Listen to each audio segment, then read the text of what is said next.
Hi friends, welcome to ఆద్య సాధ్విక. అందరూ ఎలా ఉన్నారు? బాగున్నారా? ఈరోజు మనం శ్రీకృష్ణావతారంలో తదుపరి అధ్యాయం తెలుసుకుందాం.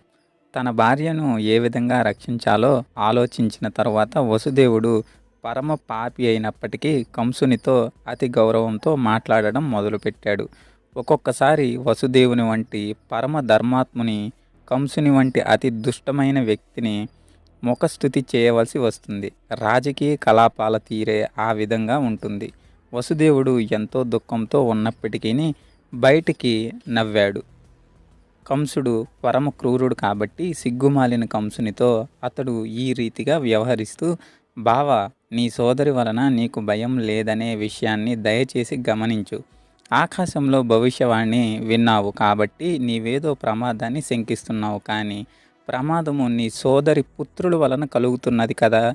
వారిప్పుడు లేరు. నిజానికి భవిష్యత్తులో పుత్రులు కలుగుతారో కలగరో ఎవరికి తెలుసు. వీటన్నిటినీ గమనిస్తే ప్రస్తుతానికి నీవు సురక్షితంగానే ఉంటావు. నీ సోదరి వలన భయం కూడా లేదు.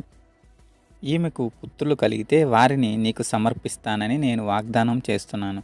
అప్పుడు నీవు తగిన చర్య తీసుకోవచ్చునని అన్నాడు. వసుదేవుని మాట విలువ కంసునికి తెలుసు. ఆ మాట అతనికి నచ్చింది.